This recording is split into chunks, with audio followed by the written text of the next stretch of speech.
Bismillahirrahmanirrahim.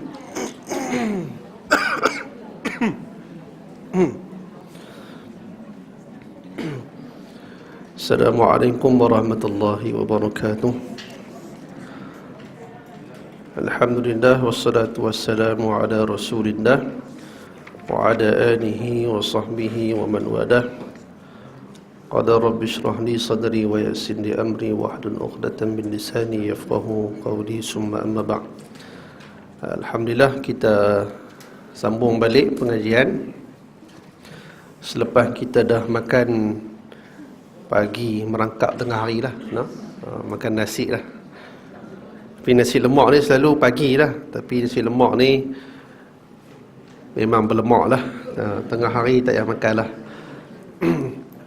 Okey, hadis yang pertama, kalau ikut dalam kitab asal yang dalam versi Arab, sebenarnya tidak ada tajuk, tidak ada tajuk. Tetapi dalam kitab ni dia diterjemahkan oleh Mustafa Abdul Rahman. Dia meletakkan tajuk akan tajuk yang telah diletakkan oleh Al-Imam Al-Bukhari itu sendiri, iaitulah permulaan turunnya wahyu. Ataupun dalam bahasa Arabnya Kitabu Bada'il Wahyi, kitab permulaan turunnya wahyu. Jadi hadis ni panjang, jadi nak baca sikit dan terus terjemahkan. Kalau baca semua baru baca terjemah, bimbang kita akan mengambil masa yang panjang lah. Baik.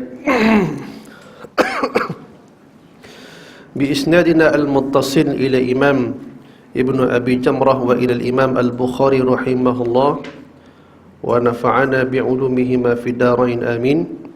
Dengan sanad kami yang bersambung sehinggalah sampai kepada Imam Ibnu Abi Jamrah dan kepada Imam Al-Bukhari rahimahullah, kitab Bada'il Wahyi, an Aisyah ummil mu'minina radhiyallahu ta'ala anha qalat awwalu ma budi'a bihi Rasulullah sallallahu alaihi wasallam min al-wahyi ar-ru'ya salihatu fin naumi. Daripada Aisyah. Aisyah ini ialah ummi al-mu'minin, iaitulah ummul mukminin, ibu bagi sekalian orang-orang yang mukmin. Sebab apa dinisbahkan, dipanggil sebagai ibu? Kerana sesiapa di kalangan wanita yang menjadi isteri kepada Rasulullah, walaupun sudah ketiadaan Rasulullah, haram bagi kita untuk menikah dengan balu-balu Rasulullah, dengan isteri si Nabi. Haram lah. Disebabkan apa? Disebabkan tidak ada yang lebih layak menggantikan Rasulullah sallallahu alaihi wasallam. Istilahnya macam mana? Kalau kita yang muslimat, isteri kita muslimat, suaminya meninggal dunia, bila meninggal dunia kahwin pula baru, maka suami hak baru tu Allah Ta'ala nak ganti lebih baik daripada hak lama. Dia tak boleh kata, oh tak ada lah hak bagus lagi pada suami hak lama. Tak. Suami hak baru Allah Ta'ala ganti tu adalah lebih baik menurut pandangan Allah. Tapi kalau pandangan kita, memang kita kata hak lama tu baik. Tapi kalau ikut takdir Allah Ta'ala hantar tu, kira hak paling baik. Macam tu juga kalau kita seorang suami, isteri meninggal, maka Allah Ta'ala jodohkan pula dengan isteri yang baru. Maka isteri yang baru tu Allah Ta'ala takdirkan yang lebih baik. Tapi dengan nisbahnya kepada Rasulullah, tidak ada yang lebih baik. Maka sebab itulah selepas kewafatan Nabi, tidak ada siapa yang boleh meminang ummul mukminin, ummahatul mukminin, iaitulah contohnya ialah Sayyidatina Aisyah. Sayyidatina Aisyah ni anak Sayyidina Abu Bakar As-Siddiq radhiyallahu taala anha, dan digelar sebagai Ummu Abdullah. Sebab apa digelar Ummu Abdullah padahal tak ada anak?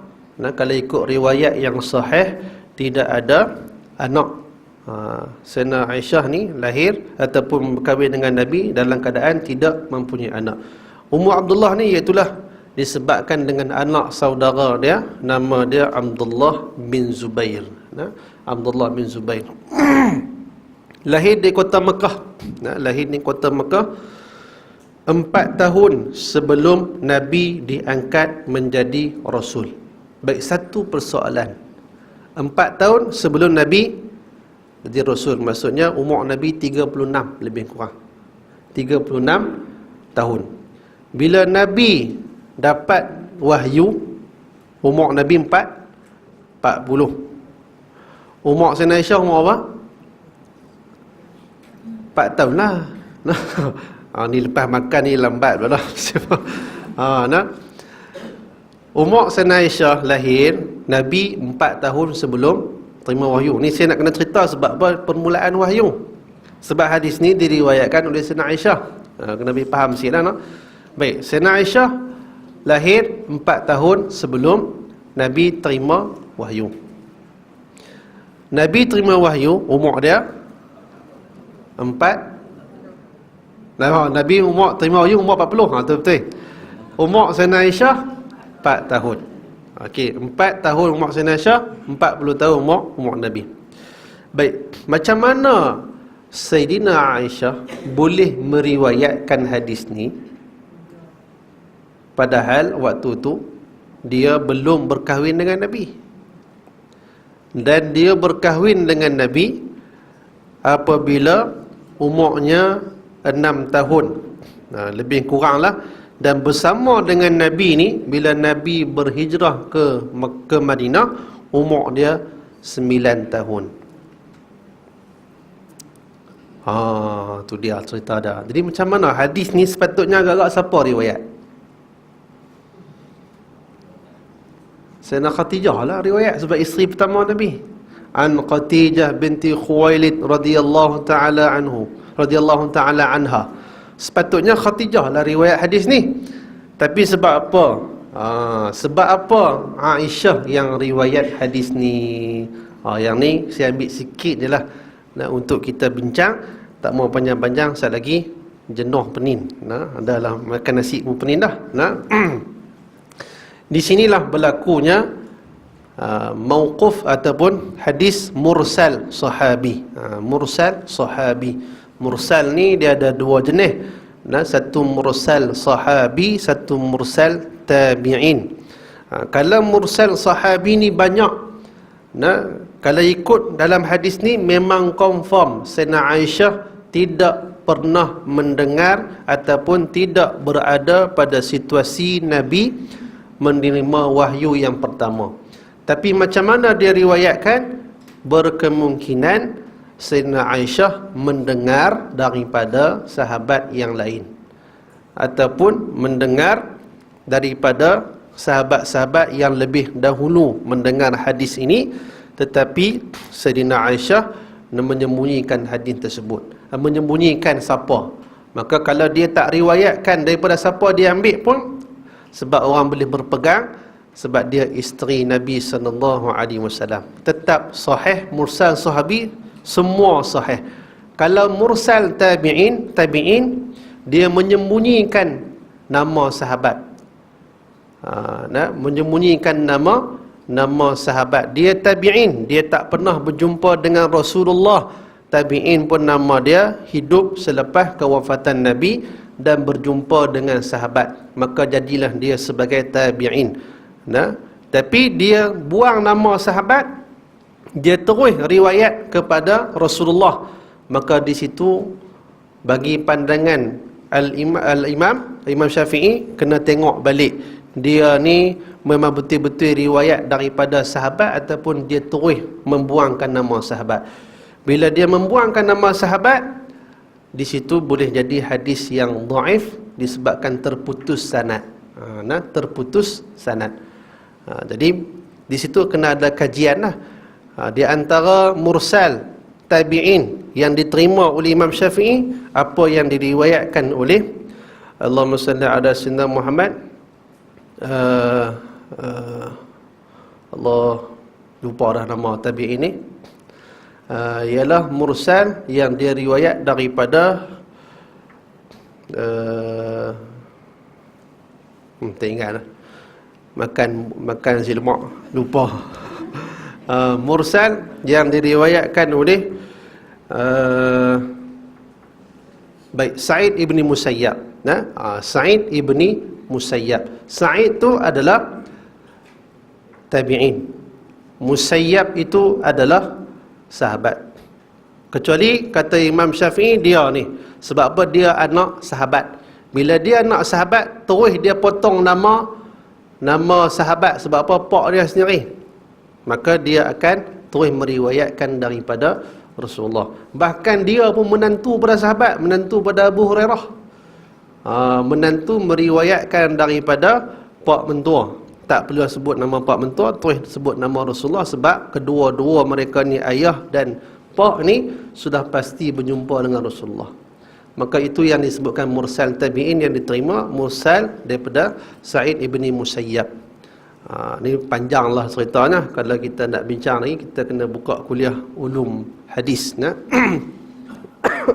Baik, Sa'id ibni Musayyab ni, dia adalah salah seorang tabi'in kabir yang banyak meriwayatkan daripada sahabat. Maka mursal dia adalah mursal yang diterima. Adapun yang lain kena kajilah betul dia dapat hadis tu daripada sahabat ataupun dia memang tak bubuh nama sahabat. Maka bila tak bubuh nama sahabat, terputus sanad. Macam kita lah, contoh hari ni yang kata terputus sanad ni macam mana? Kita contohnya, kita main mengaji hari ni, main mengaji dengan saya. Kalau ikut amanah, lepas pengajian ni kita dengar hadis, kata saya mendengar daripada Ustaz Hanif, Ustaz Hanif mendengar daripada guru dia mendengar daripada guru sampai Rasulullah, sabdanya Rasulullah sekian-sekian, jenuh sebut. Hak tu saja 5 minit dah. Nampak? Jadi terus macam mana?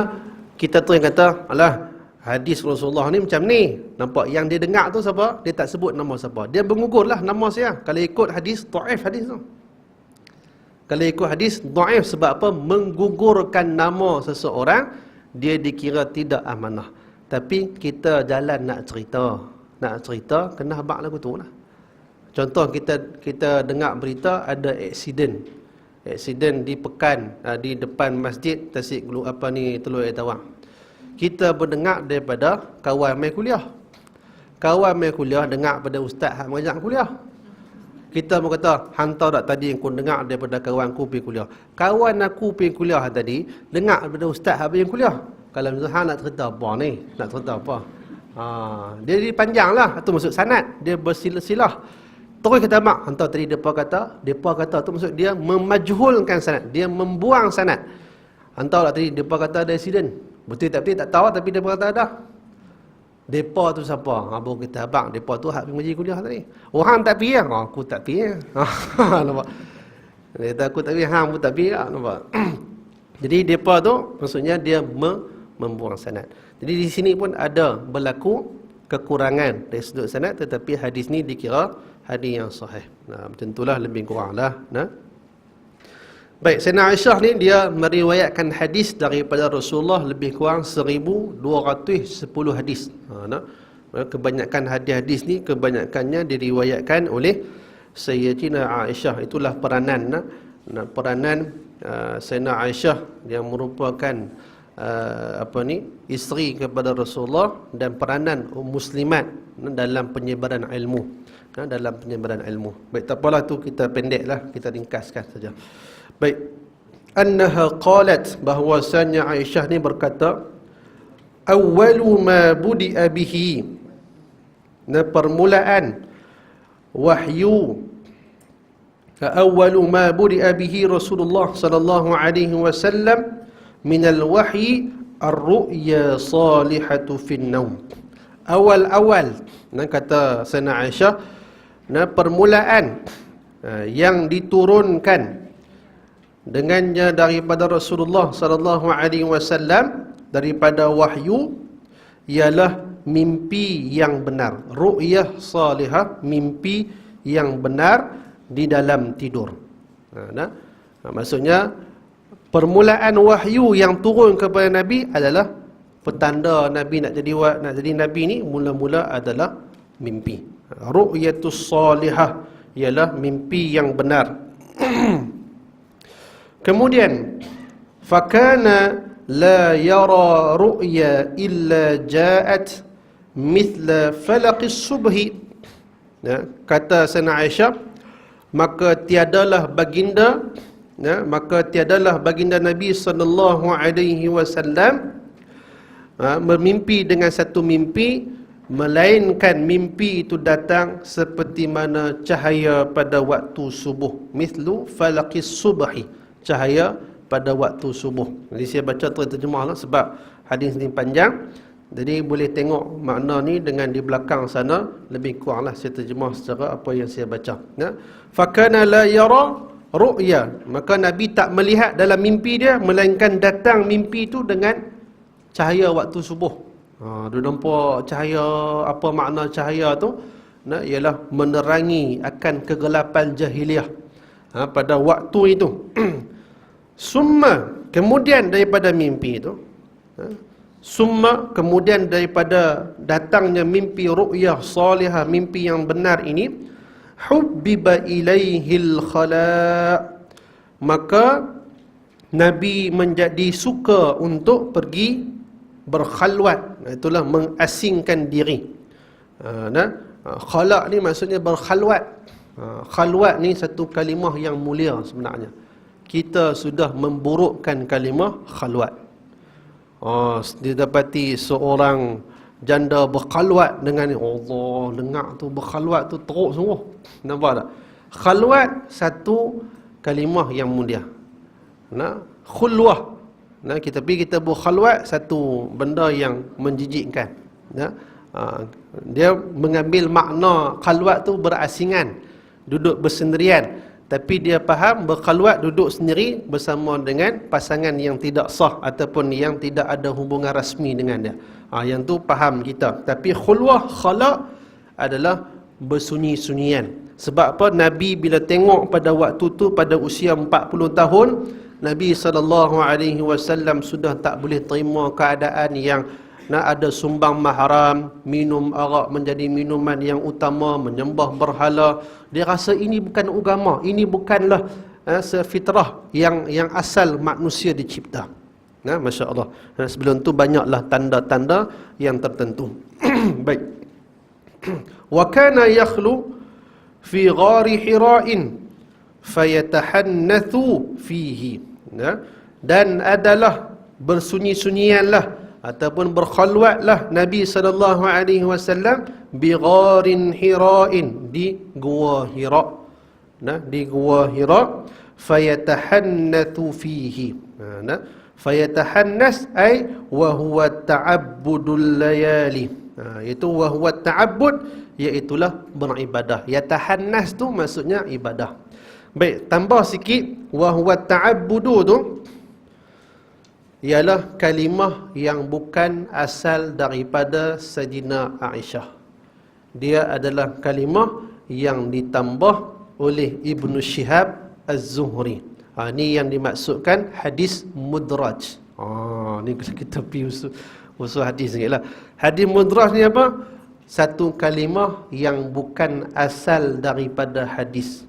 Dia mentafsirkan makna yatahannas. Fayatahannas fihi, maka apakah maksud yatahannas? Wa huwa ta'abbud, iaitulah beribadah. Tengok dalam kita punya putus state tu dah, ta'abbud tu, perkataan tu adalah mai daripada Ibnu Syihab Az-Zuhri, seorang tabi'in ataupun ulama besar yang hidup di zaman Sayyidina Umar bin Abdul Aziz. Dia inilah yang mula-mula menjadi pelopor di dalam bidang usul hadis ataupun di dalam ilmu ulum hadis. Ibnu Syihab Zuhri lah. Tak apalah tu, tambah sikit-sikit saja, tak ada masalah. Baik. Jadi ta'abbud ni adalah terjemahan daripada kalimah yatahannas.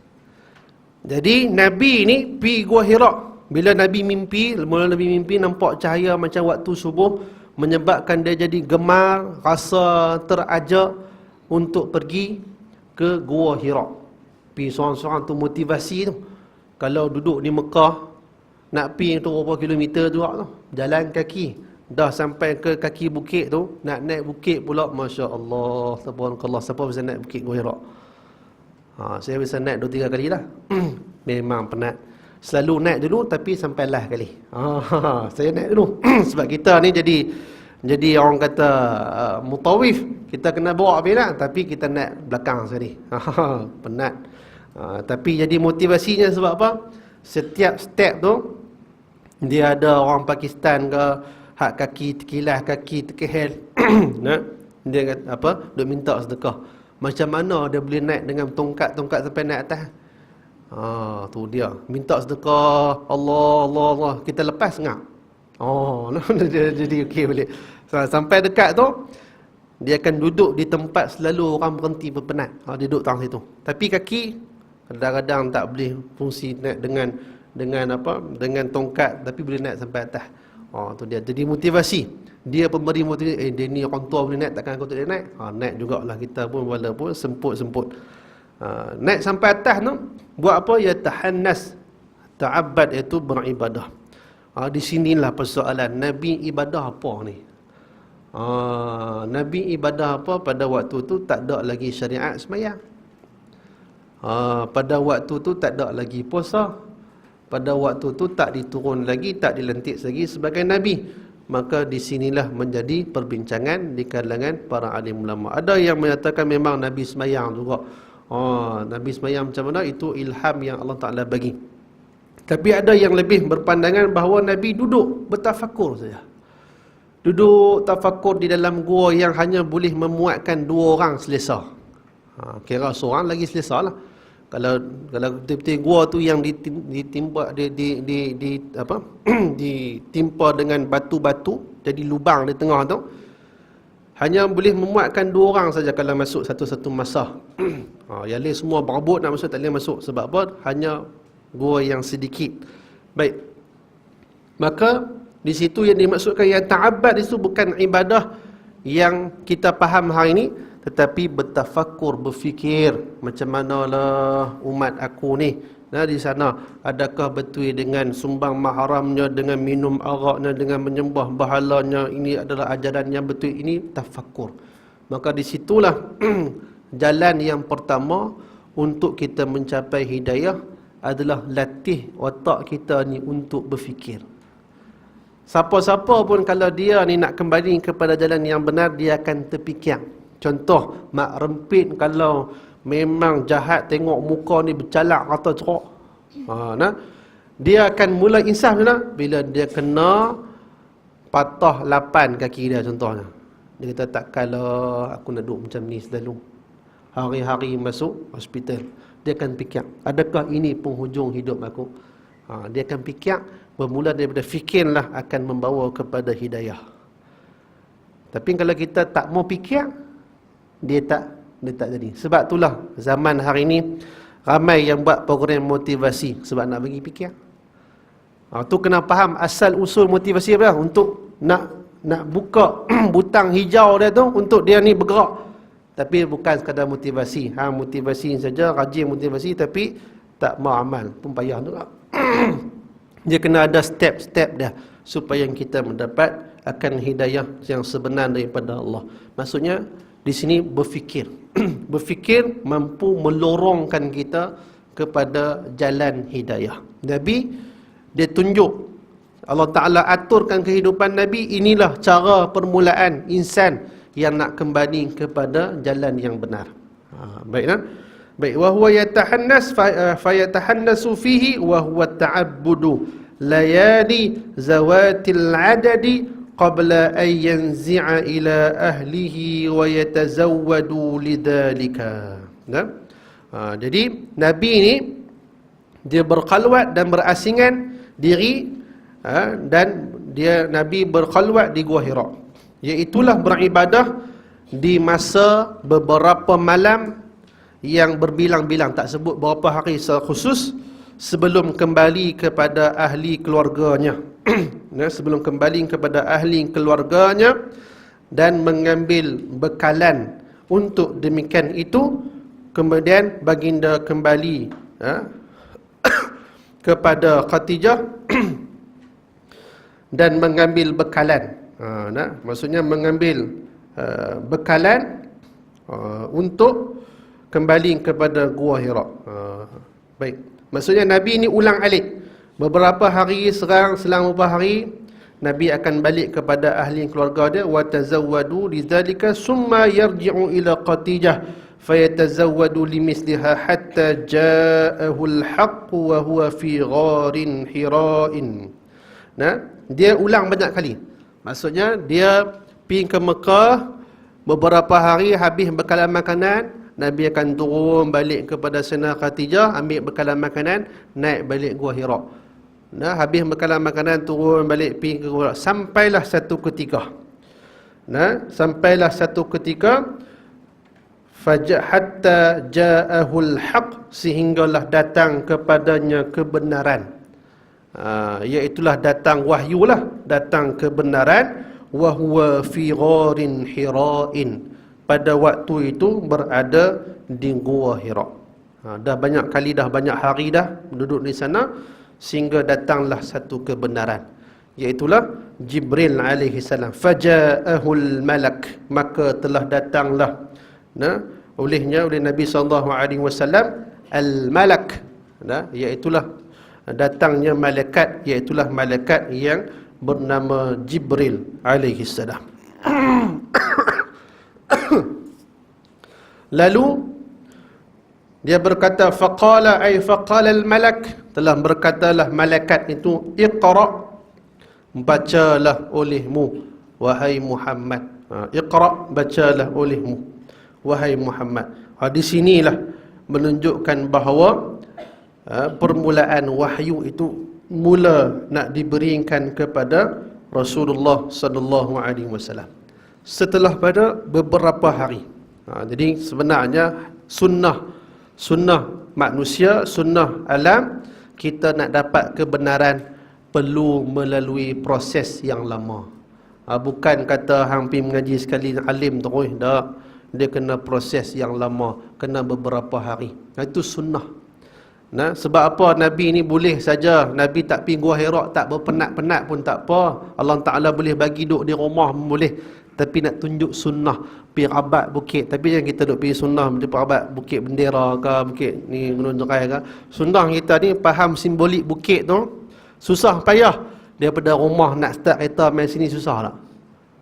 Susah. Dia start kereta pergi Tesco senang lagi. Nampak?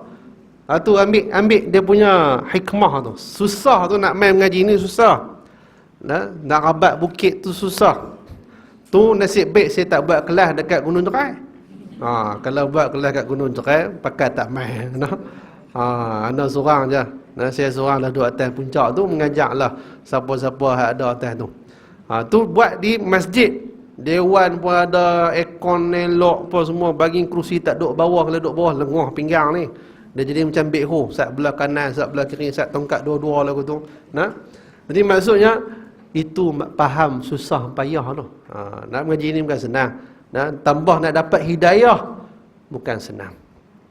Tu dia tunjuk sunnah lah tu, sunnah kehidupan alam ni macam tu. Sampailah satu ketika dah kemuncak, dampak kesungguhan Allah Ta'ala bagi. Apa dia? Faja'ahul malak, maka telah datanglah olehnya akan malaikat. Faqala, telah berkatalah malaikat, iqra, bacalah olehmu wahai Muhammad. Qala, telah berkatalah Rasulullah, ma ana biqari'in, bukanlah aku ni di kalangan orang yang pandai membaca. Ma ana biqarin, bukanlah aku di kalangan orang yang pandai membaca. Qala fa akhazani faghattani hatta balagha minni al-jahda summa arsalani faqala iqra. Kemudian telah berkatalah Rasulullah sallallahu alaihi wasallam, ia mengambil akan daku, maka dipeluk kuat-kuat hingga terasa kepada aku kesungguhan. Kesungguhannya peluk, Jibril peluk sungguh-sungguh dia ni, sehingga menampakkan kepada aku sungguh boleh dah. Kemudian aku dilepaskan Rasulullah sallallahu alaihi wasallam, lalu berkatalah akan nama perkataan yang sama, Iqra. Faqala Iqra. Maka berkatalah Jibril ataupun malaikat, bacalah olehmu wahai Muhammad. Qultu, telah berkatalah oleh aku, ma ana biqari. Jawapan yang sama, aku tak tahu baca, nak baca apa ni? Surat pun tak ada, apa hang suruh baca apa, tak tahu baca apa. Di sini adalah satu simbolik. Kita tanya, nak Jibril suruh baca apa ni? Waktu tu tak ada apa. Kalau Jibril main bawa surat, baca, boleh gagah enggak? Tapi ini adalah satu perkara yang sebenarnya salah satu hadis yang bukanlah nak cerita bab baca sangat, tapi di sini nak tunjukkan bahawa kalau tanpa guru kita tak boleh kata apa. Jibril tak beritahu apa, Jibril nak kata Iqra, hang baca. Nak baca apa ni aku tak tahu. Di sini bukan nak tunjuk sikap Nabi yang bukan ummi lagi, tapi nak tunjuk betapa besarnya peranan seorang guru yang mursyid. Guru tak beritahu, contoh guru masuk kelas, baca. Ni baca ni, nak baca apa tak tahu, cikgu pun tak tulis lagi. Jadi cikgu kena ajak dululah, baru boleh baca. Di situ sebenarnya kita kena letak satu level yang tinggi kepada guru. Bukanlah kita jadi seseorang disebabkan usaha kita. Tak, kalaulah Jibril tak beritahu ada Nabi Muhammad nak baca, memang Nabi Muhammad boleh baca, wahyu Allah Ta'ala boleh bagi pada dia. Tapi kalau tanpa Jibril boleh tak baca? Kalau tanpa Allah Ta'ala yang utuskan Jibril, adakah Jibril boleh sampaikan kepada Rasulullah? Tak boleh. Maksudnya kita ni walaupun ada step-step, hakikatnya Allah Ta'ala semua. Hakikatnya Allah Ta'ala semua. Itulah kena faham bagi elok. Hang ni siapa dapat profesor Madya, dapat doktor, dia rasa kemas lah. Janganlah rasa lagu tu. Hak dapat doktor tu pun kadang-kadang yang bagi lulus tu pun juga kamu kena bagi respect. Ada yang pensyarah-pensyarah yang sebelum daripada ni yang terima kamu punya bahas dan kamu punya risalah untuk meluluskan kamu dapat PhD, kamu dapat master. Maksudnya ada seseorang yang di belakang kamu sebelum kamu dapat title PhD dan doktor tu. Maksudnya kita kena berfikirlah, kita ni pun asalnya tak tahu kepada tahu. Lemahnya manusia. Macam tu. Ni bukan nak tunjuk lemahnya Nabi, tak. Kisah ini nak tunjuk lemahnya kita. Lemahnya kita di sisi Allah Subhanahu wa taala. Baik. Faqala Iqra, maka telah berkatalah Jibril, bacalah olehmu Muhammad. Qultu ma ana biqari. Aku tak tahu nak baca apa, aku bukan di kalangan orang yang boleh membaca. Fa'aghazani faghattani thaniyah hatta balagha minnil jahda summa arsalani. Maka dipeluk kali yang kedua. Kata Rasulullah sallallahu alaihi wasallam, Allahumma salli ala sayyidina, sehinggalah sampai kepada aku kesungguhan. Kemudian summa arsalani, melepaskan aku. Faqala Iqra, kali yang ketiga kata. Faqala Iqra, Jibril kata bacalah olehmu. Faqultu ma ana biqari'in. Kemudian ketika itu aku berkata aku bukanlah pandai membaca. Fa'aghazani faghattani thalithah, maka dipeluk lagi kali yang ketiga dan dipeluk sungguh-sungguh, kemudian melepaskan aku. Faqala, maka berkatalah Jibril alaihi salam, berkatalah Jibril alaihi salam, Iqra bismi rabbikal ladzi khalaqal insana min 'alaq, Iqra wa rabbukal akram. Barulah boleh baca. Sebab apa? Dah sebut dah. Iqra, bacalah olehmu wahai Muhammad, bismi rabbikal ladzi khalaq, dengan nama Tuhan engkau yang mencipta. Khalaqal insan, mencipta manusia. Min 'alaqin. Allahumma salli ala sayyidina Muhammad. Min 'alaq, iaitulah daripada gumpalan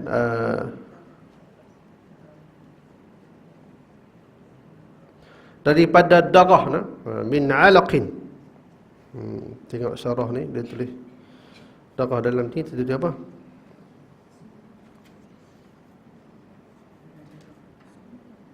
Betul, daripada darah juga ni. Okey, tengok.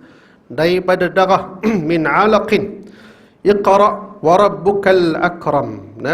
Dan bacalah olehmu dan Tuhan engkau al-akram, Tuhan engkau yang maha mulia. Tuhan engkau yang maha mulia. Baca tu barulah Nabi boleh ikut apa yang Jibril bagi tahu kepada Rasulullah sallallahu alaihi wasallam pada waktu itu. Jadi di sinilah rasmi bahawa Nabi telah pun diangkat menjadi Rasul. Yang sebelum ini Nabi mengetahui bahawa ada Allah.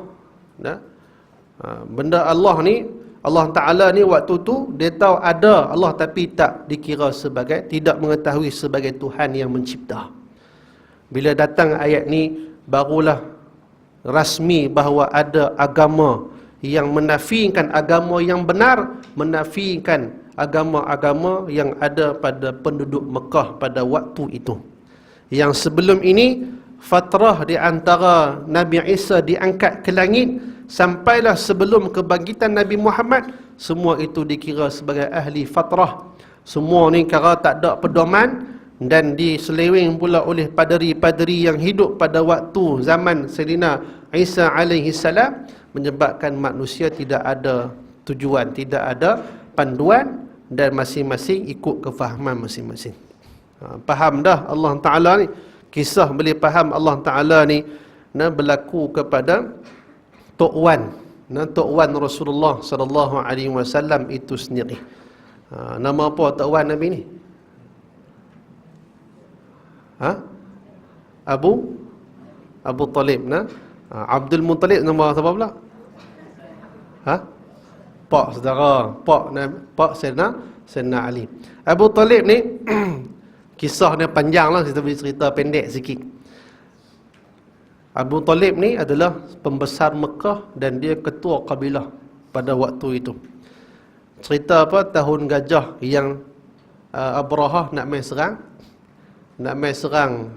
Kaabah. Waktu tu Abrahah dah sampai dah. Kes dia sebelum tu panjang lah, cerita boleh buka dalam surah Al-Fil ni. Abrahah dah main dah, dia ambil lebih kurang 100 ekor unta ataupun kuda pada waktu tu, dijadikan bahan rampasan supaya nak panggil Abu Talib main minta maaf kepada Abrahah. Tapi Abu Talib main, dia kata pulangkan balik unta yang kamu dah curi semua tu. Kemudian Abrahah pun marahlah, aku main ni nak perban Kaabah yang duk agung-agung sangat ni, tapi hang mai minta kepada aku akan 100 ekor unta saja. Hang ni pimpinan yang tak berjiwa besar. Aku nak pergi runtuh kota hang yang agung, tiba-tiba hang mai nak ambil unta saja. Aku panggil mai ni nak tunjuk kata aku ni hebat. Dia kata aku ni manusia pemimpin kepada Quraisy dan kuda ataupun unta ni adalah bawah daripada orang-orang di bawah aku. Aku pemimpin mereka, maka aku nak ambil hak mereka. Kaabah bukan aku punya, Allah yang punya. Menunjukkan pada waktu tu mereka sudah beriman pada Allah. Tapi iman macam mana? Dia dah tahu kewujudan Allah, cuma tidak ada akan wahyu yang tepat bahawa kepada Allah. Cuma mereka tawasul dengan apa? Lata, Uzza, tawasul dengan berhala-berhala yang berada di sekitar Mekah. Dapat kata berhala-berhala inilah yang akan menyampaikan mereka kepada Allah Subhanahu wa taala. Kata Kaabah tu bukan aku punya, Tuhan Allah Taala yang punya, dia akan aturkan. Memang betul. Dia nak pergi serang Kaabah, tak boleh diserang oleh burung yang datang ababil, yang datang serang kepada tentera Abrahah. Tu cerita nak abang kata memang dah kenal dah, tapi tak kena dengan wahyu yang diturunkan oleh Allah Subhanahu wa taala. Tu nak abang kata memang kenal dah Allah, dah tahu dah Allah ni, cuma masih belum ada panduan wahyu yang sebenar. Macam itulah. Jadi Nabi ni bila dengar lagu tu, Iqra, dan bacalah olehmu dengan Tuhan engkau yang Maha Mencipta. Menyebabkan Nabi SAW, kita boleh ambil istifadah di sini, ialah pertama sekali ialah kenal Tuhan, kenal Allah. Pendidikan yang paling awal adalah kita kena kenal Tuhan kita. Bukanlah ilmu hisab, bukanlah ilmu akademik, bukanlah apa-apa, tapi yang pertama sekali kenal Allah. Kenal Allah. Yang ni kalau ada setengah pakar-pakar motivasi ni, dia ambil apa? Nak pendidikan yang berkesan, dia kena pendidikan melalui sentuhan. Kan Jibril sentuh Nabi tu, nak bagi, tapi jenuh lah saya nak sentuh semua, jenuh sentuh. Dia sentuhan ni belayan, maksudnya cara kita berinteraksi dengan orang ialah kita sentuh dia. Ni hikmah banyak lah daripada hadis ni, sebenarnya banyak, terlalu banyak hikmah. Kalau nak cerita, tak tahulah berapa siri boleh habis. Ni baru satu hadis, semalam saya kata boleh habis 10. Ni tak tahulah. Baik, taban-taban kita pergi ringkas lagi. Faraja'a biha, maka telah kembalilah, pulanglah Nabi biha dengan ayat yang Nabi terima. Iqra' bismi rabbikal ladzi khalaq, khalaqal insana min 'alaq, iqra' wa rabbukal akram. Maka telah pulanglah Nabi dengannya. Rasulullah SAW yarjufu fuaduh, dengan hatinya yang gembentar. Dan hatinya ni yarjufu fuaduh, fuad ni hati. Nak kata fuad. Fuad tu hati. Terus sebut fuadi, hatiku, buah hatiku. Buah nama anak Fuadi, dialah buah hatiku. Tu baguslah. Fuadi tu buah hati aku. Jadi buah nama, contohnya buah nama apa? Ahmad Fuadi. Ahmad Fuadi, Ahmad iaitulah merujuk kepada anak, kepada nama Nabi di langit, Ahmad yang terpuji. Nabi itu adalah Fuadi, buah hati aku. Nampak tak? Nak kita panggil nama anak, ingat Rasulullah. Baguslah tu. Ataupun buat nama Muhammad Syauqi. Ni bukan Afrin Syauqi. Syauqi ni adalah kerinduanku. Muhammad kerinduanku. Muhammad adalah kerinduanku. Nampak? Kita panggil nama anak, ingat Nabi Muhammad, kerinduan aku. Dapat pahala. Buat nama anak ni bagilah elok-elok sikit. Ni nama kadang-kadang tak tahu menetang apa nama. Jadi tak faham. Fuad hati, fuadi hatiku. Contoh nama apa-apalah. Okey, yarjuful fuaduh, maka hati Nabi ni gemetar. Fadaqala ala Qatijah binti Khuwailid radhiyallahu anha faqala zammiluni.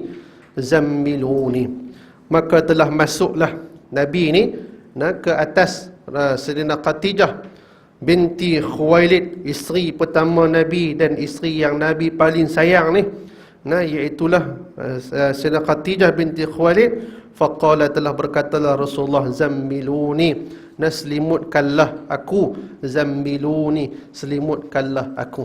Nabi ketak, tak pernah jumpa Jibril tiba-tiba kali pertama mai makhluk. Diriwayatkan Jibril ni mai berjumpa dengan Nabi dengan wajah asalnya. Jumpa dengan wajah asal, duk tengok muka Khadijah saja, duk jumpa wajah Abdul Muttalib saja, tapi tengok-tengok ada wajah yang lain daripada manusia, menyebabkan Nabi gemetar. Dan baca pula satu ayat yang besar. Selimutkan aku, kata Rasulullah sallallahu alaihi wasallam. Jadi di sinilah orang mengambil bahawa peranan seorang isteri itu adalah satu benda yang besar. Apatah lagi kalau seorang suaminya adalah seorang pejuang Islam, seorang pendakwah, maka sudah pastilah kita yang berdakwah ini ada cabaran yang cukup besar. Nak bagi tenteramnya apa? Isterilah. Isterilah yang bagi tenteram. Ni isteri pun buat serabut, lagi serabutlah suami. Isteri ni jangan bagi serabut. Contohnya suami kalau pergi kerja, anak kita demam, uruslah dulu, Ustaz, tak apa. Ni suami pergi kerja, kita habaq ni anak demam semua, keluar hingui apa semua. Yang suami duduk tempat kerja, Allah aku tak. Dia tak ada dah di tempat kerja, dia duduk fikir dia di rumah. Dia hilang fokus dah. Jadi maksudnya balik di rumah, tenteramkan, bagi makan, bagi minum, sekejap lagi baru cerita. Itulah bagus isteri yang solehah. Ni isteri Yang duk ada menyerabutkan lagi. Dalam duduk di rumah pun serabut, duduk di tempat kerja pun serabut juga. Macam itulah juga Ummu Sulaim. Nah, Ummu Sulaim cerita dia panjang lah. Ummu Sulaim ni cerita panjang. Ummu Sulaim ni mak kepada Anas bin Malik, suami asal dia Malik. Nah, tapi ditakdirkan suami dia meninggal, maka yatimlah Anas bin Malik ni. Anas bin Malik ni yatim. Jadi lepas daripada tu kahwinlah baru dengan Abu Talhah. Abu Talhah ni suami dia hak baru. Dan apakah maharnya? Mahar dia, Abu Talhah ni asal tidak Islam. Maka bila masuk Islam, nak kahwin dengan orang Islam, kahwinlah dengan syarat masuk Islam dulu. Maka Abu Talhah tanya, berapa mahar kamu? Ni wajib kena bayar. Bagi setiap seorang yang merdeka, wajib dia kena bagi mahar. Kemudian Ummu Sulaim kata apa? Cukuplah maharmu dengan keislamanmu. Allah, solehah sungguhlah. Nak? Kita 15,000. Bergaduh pula. Dia sampai bergaduh dalam masjid. Tak payahlah bergaduh. Tak apalah kalau nak letak 15,000 pun tak apa, tak ada masalah. Cuma isunya kalau sampai bergaduh, apa guna sangat 15,000 tu. Tapi kalau mampu tak apalah. Jadi dia kata Islam lah mahar. Islam mahar. Kemudian Masya Allah pendek lagi cerita ni, kahwinlah dua orang ni. Kahwin sampailah satu ketika Abu Talhah dipanggil untuk pi seruan jihad. Pi seruan jihad, maka anak hasil daripada perkahwinan mereka ni kira adik sebapak lah, adik semak, adik semak dengan Sayyidina Anas. Adik semak dengan Sayyidina Anas meninggal dunia. Anak Abu Talhah lah meninggal dunia.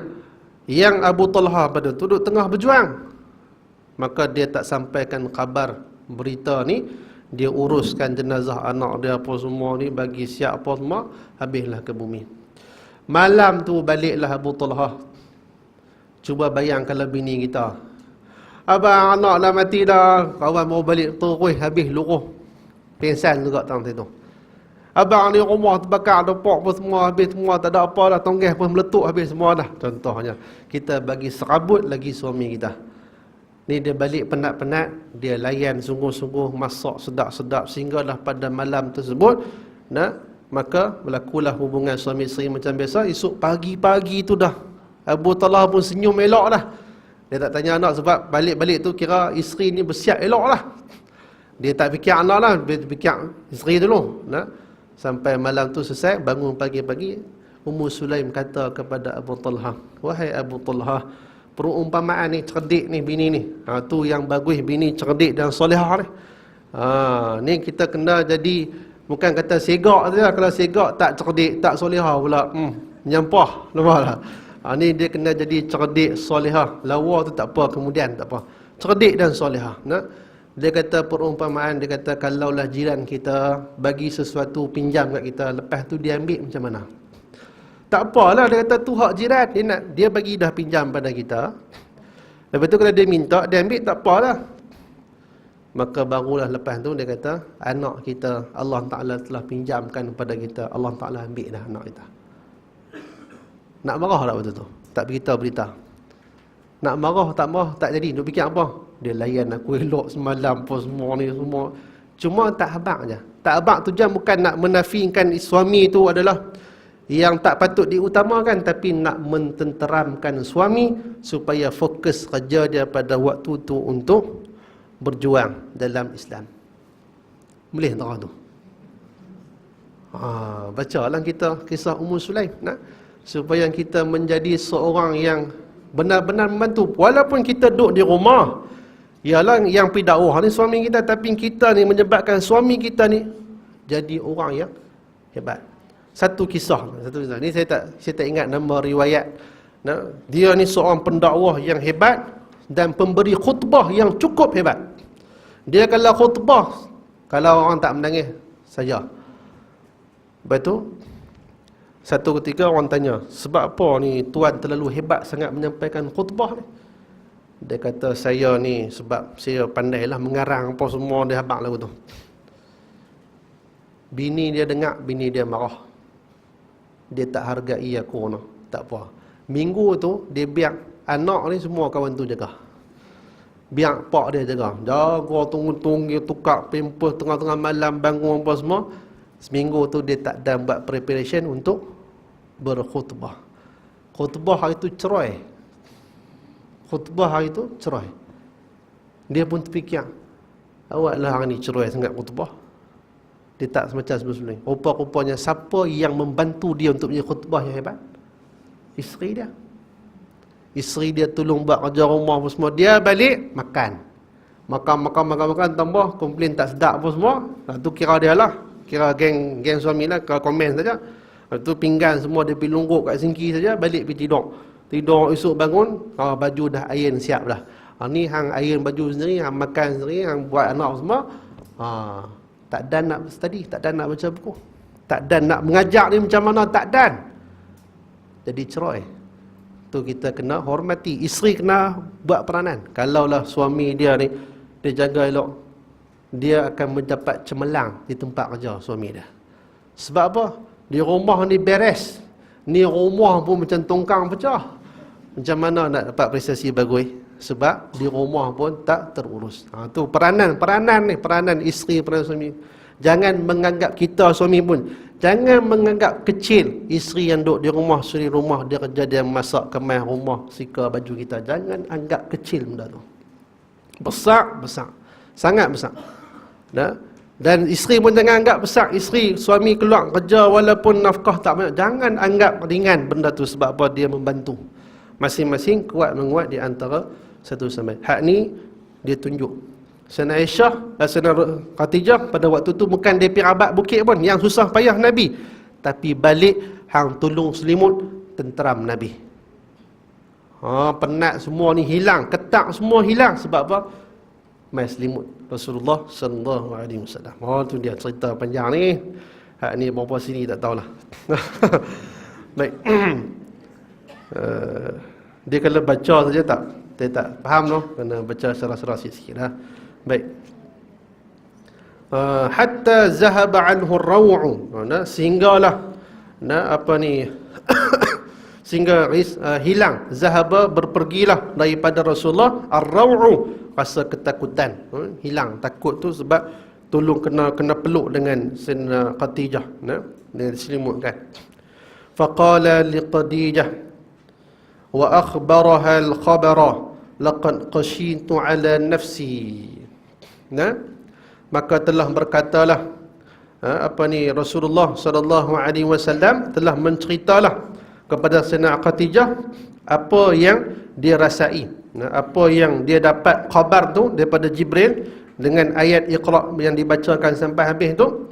Maka Allahumma salli ala Sayyidina Muhammad, sesungguhnya kata Nabi, khasyitu ala nafsi, sesungguhnya aku takut terhadap diri aku. Aku pun tak tahu apa yang berlaku. Siapa yang jumpa aku menyebabkan Nabi menjadi risau, takut.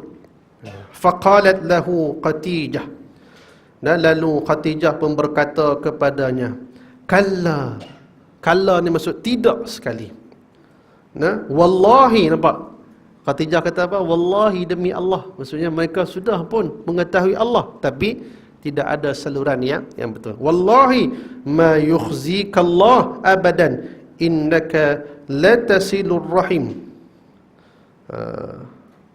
Wallahi, demi Allah, dan engkau tidak akan dihina selama-lamanya oleh Allah, kerana engkau sebenarnya menghubungkan silaturahim. Kamu ni orang baik wahai Muhammad, takkan Allah Ta'ala nak macam ni pada kamu. Nampak? Itu adalah pujuk rayu isteri. Ni peranan cukup hebatlah. Ni kalau contoh kita bagi motivasi pada kaum ibu dan motivasi kepada kaum bapa, guna hadis ni pun dah cukup clear dah. Kalau kita boleh buat model ataupun kita boleh buat modul daripada hadis ni, sebenarnya bab keluarga Islam ni selesai. Siapa pandai boleh lah kaji sikit, tapi janganlah buka satu dua je. Kita buka banyak-banyak, dia akan dapat satu motivasi yang cukup hebat.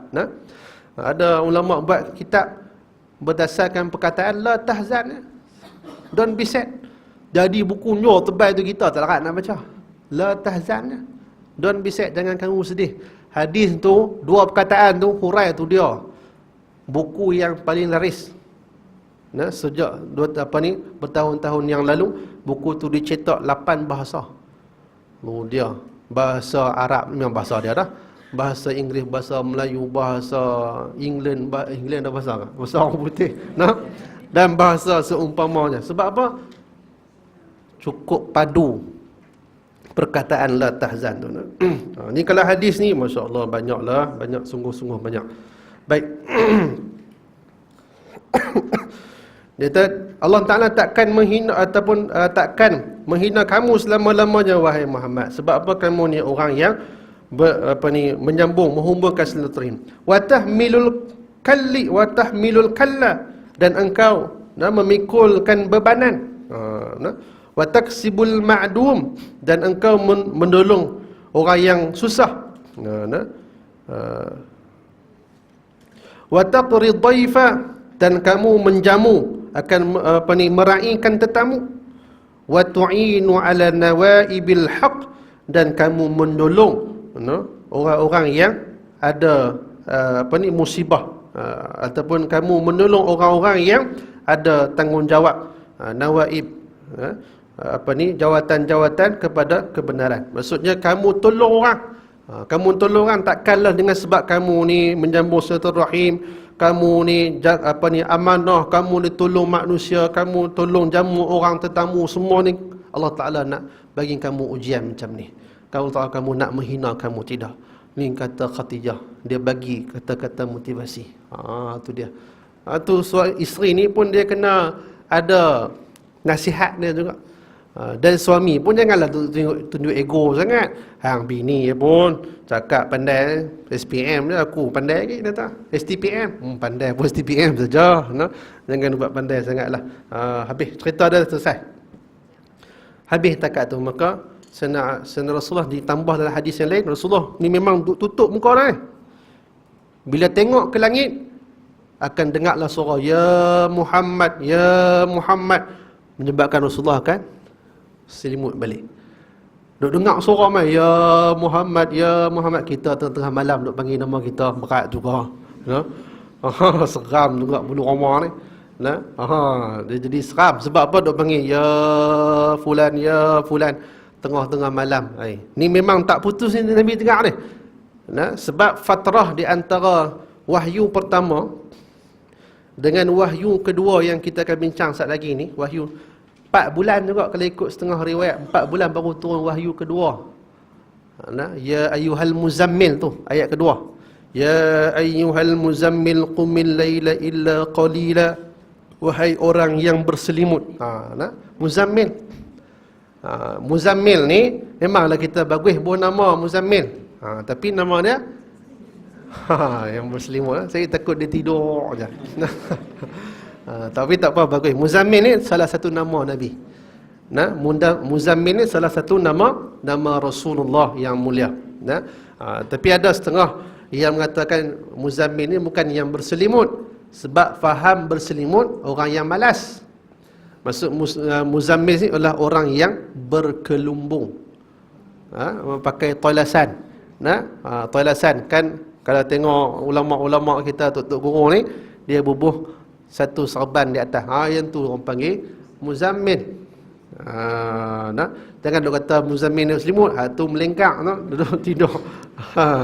Muzammil tu maksudnya yang berkelumbung, lebih aslam lah. Tapi melihat kepada keadaan Nabi, yang digambarkan adalah ketakutan. Tapi dibincang oleh ulama tasawuf, Nabi pada waktu tu sedang berkelumbung, dia sedang berkhulwah juga. Tadi khulwat seorang-seorang dalam gua. Ni khulwat seorang-seorang di rumah dengan berkelumbung.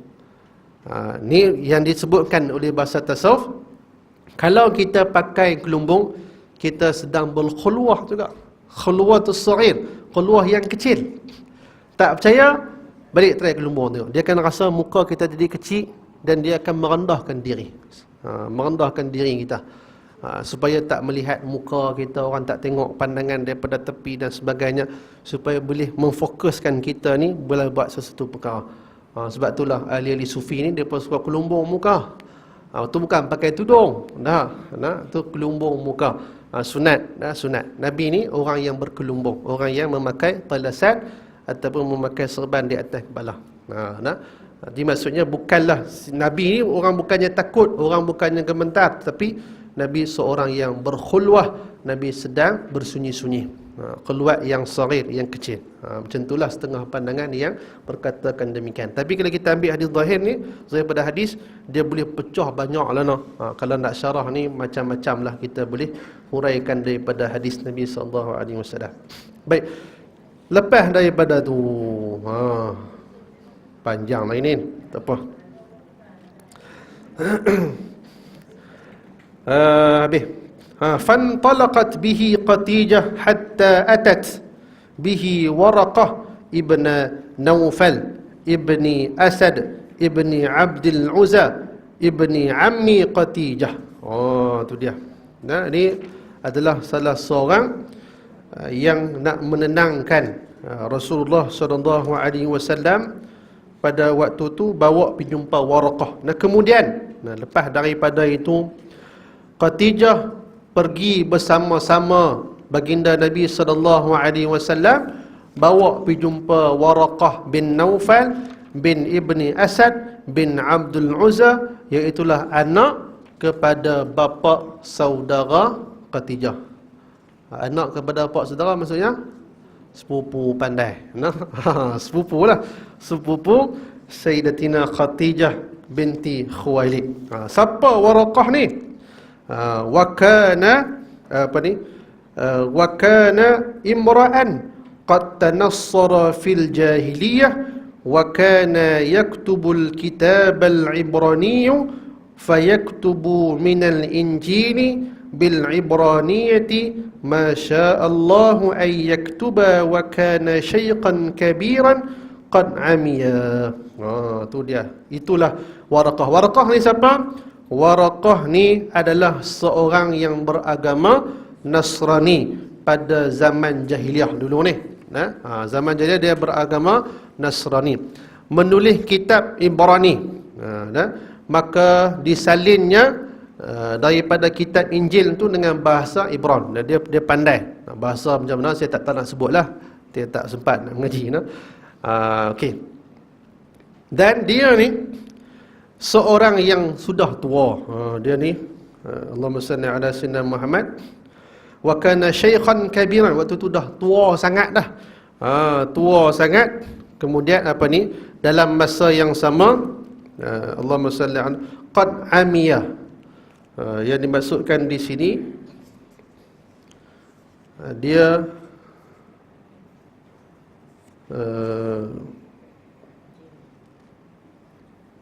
kalau ikut buta lah, tak nampak lah, amiyah, buta. Sudah tidak diberikan penglihatan pada waktu tu. Dia tak nampak lah, tak nampak. Tapi dalam kitab kita ni dia tak terjemah lah. Dia tak terjemah. Sudah tua lah. Dia sudah tua je. Tak apalah, dah tua.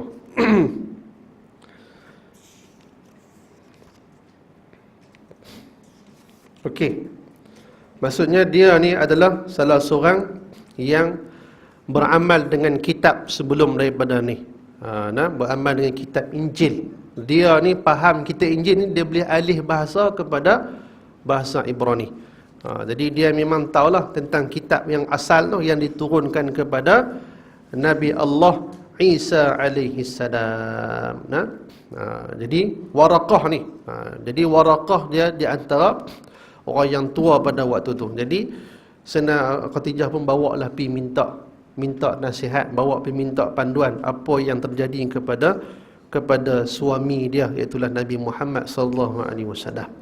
Yang ni pun satu perkara yang bagus juga kita boleh ambil, ialah bila berlaku masalah, kita pi cari orang yang berpengalaman dari sudut ilmu dan dari sudut umur. Tapi jangan pergi ambil tua sangat sampai dia nyanyuk dah. Tu nampak terus sangat. Kalau dia tak tua ilmu tak apa. Sebab tu kita pergi cari. Saya pun masya-Allah baru ni pergi cari Datuk Saleh, dia antara orang yang tua lah. Maksudnya bukan kita nafikan orang lain tak alim, tapi Sebelum nak pi hak muda ni, pi hak tua dulu.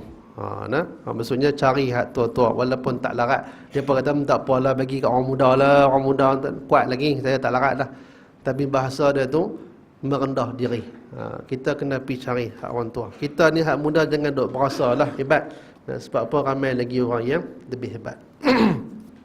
Baik, habis tang tu. Pi jumpa Waraqah. Lepas pi jumpa Waraqah,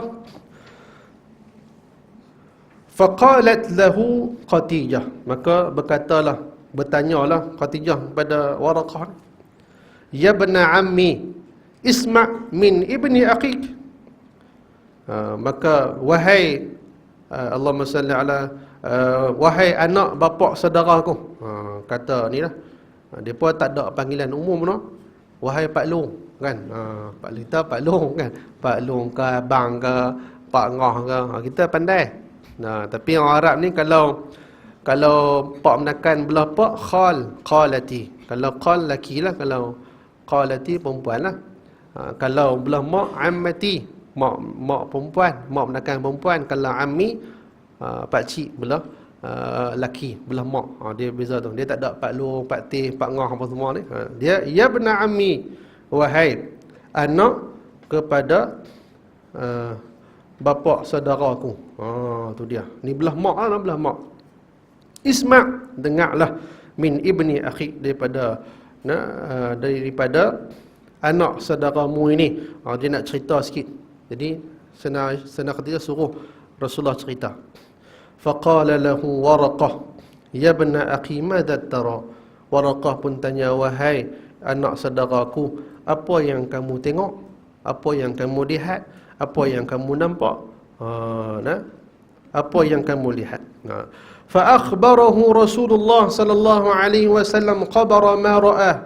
Maka Rasulullah pun ceritalah daripada A sampai Z apa yang dilihat oleh Rasulullah sallallahu alaihi wasallam. Faqala lahu Waraqah, maka telah berkatalah baginya, bagi Nabi Muhammad oleh Waraqah, hadan namus, ini adalah malaikat. Inilah Jibril. Namus, an-namus. Namus ni kalau kita kalau kita tengok dalam bahasa Arab moden ni, dia bagi nyamuk. Ada orang tu, ilah nyamuk berat. Bukan nyamuk.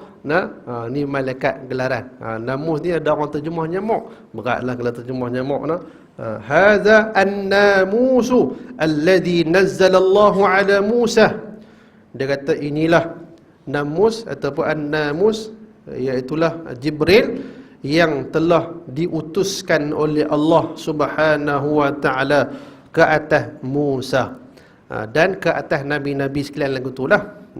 Ya laitani fiha, ya laitani fiha jaz'an, laitani akunu hayyan id yukhrijuka qaumuk.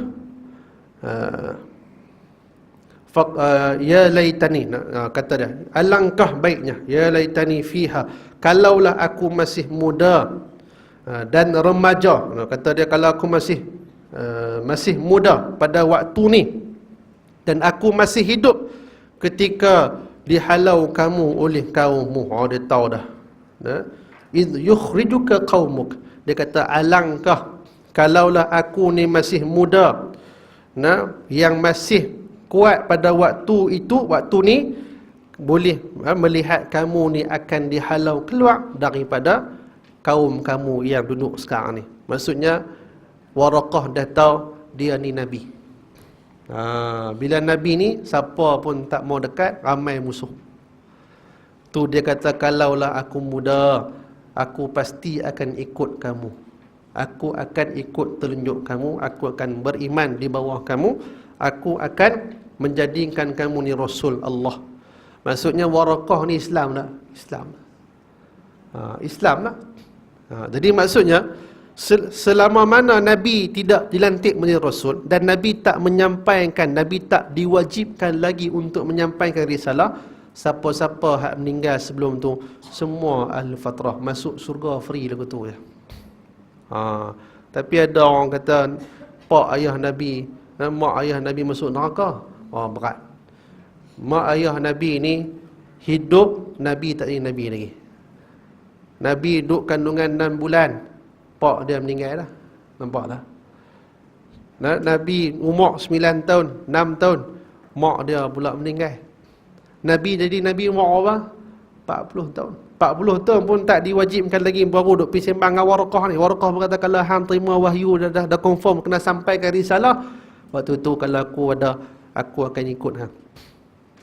Tapi tak terima lagi wahyu untuk menyampaikan. Dia tak main lagi ayat ya ayyuhal mudassir qum fa'anzir wa rabbaka fakabbir wa siyabaka fatahhir. Dia tak main lagi ayat tu. Ni baru ayat pertama. Confirm dilantik Nabi, tapi tak ada lagi apa arahan yang seterusnya. Maksudnya tak diwajibkan untuk sampai lagi. Tapi dah lantik Nabi. Maka dia kata, seronoklah aku kalau aku waktu muda, aku boleh duduk dengan hang, dan pada waktu tu boleh merasai kamu ni akan dihalau keluar daripada kaum kamu. Faqala Rasulullah sallallahu alaihi wasallam. Kemudian Rasulullah sallallahu alaihi wasallam pun berkata, tanya balik, au mukhrijiyahum, apakah mereka akan menghalau aku? Mukhrijiyahum, adakah mereka semua ni akan halau aku, mengeluarkan aku daripada kaum mereka? Qala na'am, kata Waraqah, ya, bahkan memang ya, kamu akan menjadi orang yang dihalau. Lam ya'ti rajulun qattu bimisli ma ji'ta bihi illa 'udiya wa in yudrikni yaumuka ansurka nasran mu'azzara. Ya, dia kata, kerana tidak pernah datang seorang lelaki dengan membawa seumpama yang engkau bawa hari ini, melainkan akan dimusuhi. Maksudnya apa yang hang bawa nanti lepas ni sama macam Nabi Musa akan diusir keluar oleh Fir'aun. Sama. Maksudnya kita hari ini ni bawa hak Nabi bawa, maksudnya kita pun akan terimalah untuk dibenci. Sama-sama adik-beradik kalau kita dakwah cara ni. Kalau hak besar Sayyidina Nawab dakwah seluruh Pulau Pinang dibenci dia.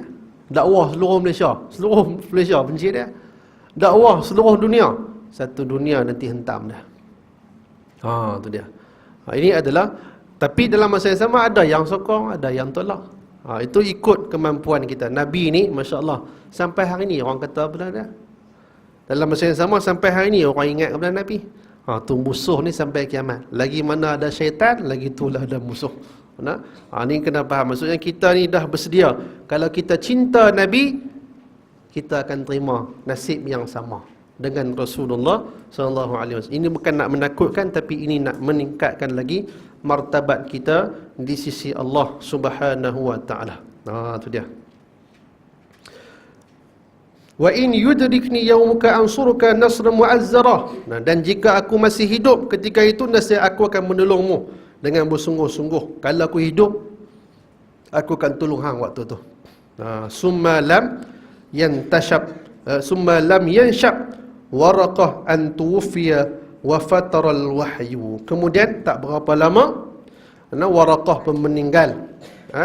Waraqah pun meninggal ketika mana fatrah, ketika mana tempoh wahyu terhenti. Dia antara tempoh wahyu pertama Iqra dengan nak mai surah Muzammil tu 4 bulan juga. Ada yang kata dalam beberapa minggu, itu pandanganlah, tak perlu kita ni. Dalam tempoh 4 bulan tu Waraqah meninggal, maka dia juga tergolong di kalangan ahli fatrah. Ni surga lah untuk dia.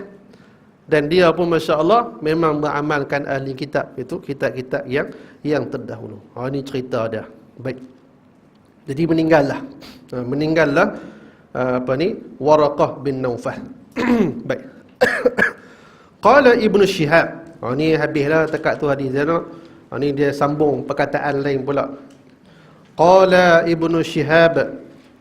Itu Ibnu Syihab Az-Zuhri yang saya kata sebelum ni lah. Telah berkatalah Ibnu Syihab Az-Zuhri, yang dia ni lah yang buat kalimah yata'abbadun, wa huwa yata'abbad, itulah menafsirkan makna yatahannas. Baik. Wa akhbarani Abu Salamah ibnu Abdurrahman anna Jabir ibn Abdullah al-Ansari qala wa huwa yuhaddisu an fatratil wahyi.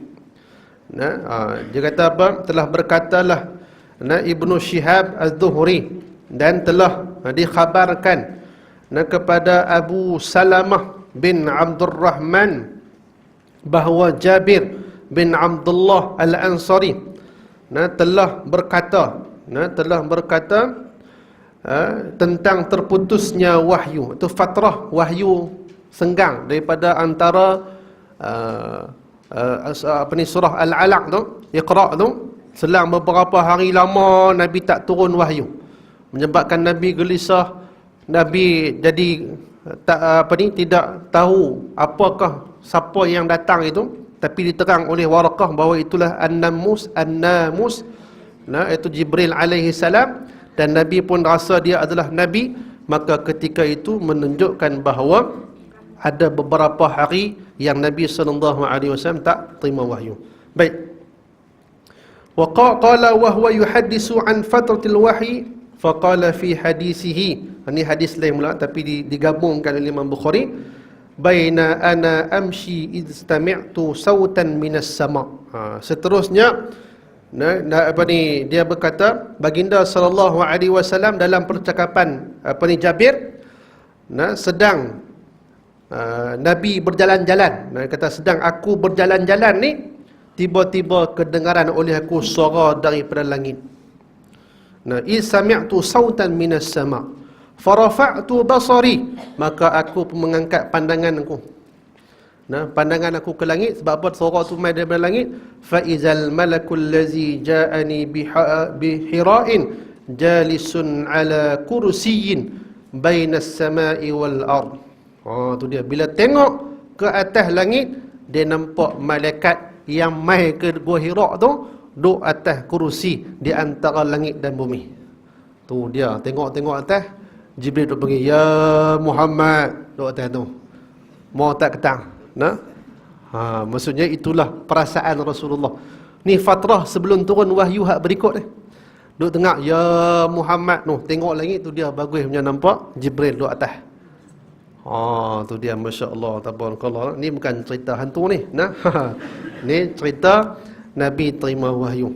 Saya ingat beliau tengok langit pula. Berat. Baik. Fa ru'ibtu minhu. Maka terperanjatlah aku. Terkejut Nabi tengok Allah, malaikat ada atas. Jibril yang sama juga yang jumpa Nabi di Gua Hira. Faqultu, maka telah berkatalah Nabi Muhammad, zammiluni, balik rumah pula. Faraja'tu, balik rumah pula. Aku kata pada Nabi, pada Sayyidina Khadijah, selimut aku. Keluar rumah, nampak. Balik rumah, selimut pula. Macam itulah. Itulah apa yang Nabi seorang-seorang nampak dalam fatrah tu. Fa anzalallahu azza wa jalla, maka telah turunlah oleh Allah Subhanahu wa taala akan ayat yang berikutnya, iaitulah ayat apa? Surah Al-Muddassir. Surah Al-Muddassir. Muddassir ni makna apa? Yang berselimut juga. Muddassir pun nama Nabi Muhammad sallallahu alaihi wasallam. Kata dia apa? Ya ayyuhal muddassir qum fa'anzir wa rabbaka fakabbir wa thiyabaka fatahhir warzuj tafahjur fahamiyal wahyu wa tataba'a. Kata Allah Subhanahu wa ta'ala, wahai orang yang berselimut, bangunlah, maka berilah peringatan. Ini barulah perintah datang kepada Rasulullah. Bangun, jangan kamu duduk saja, bagi inzar kepada masyarakat kamu. Dan Tuhanmu agungkanlah, dan bersihkanlah pakaianmu, dan perbuatan dosa, iaitu menyembah berhala, tinggalkanlah. Ini surah Muddassir ayat 1 sampai ayat 5. Setelah itu maka turunlah wahyu dan datanglah berturut-turut. Lepas daripada peristiwa tu, wahyu tak putus dah. Nabi pun tak rasa gemetak dah. Jibril mai jumpa dah. Tu dia permulaan wahyu.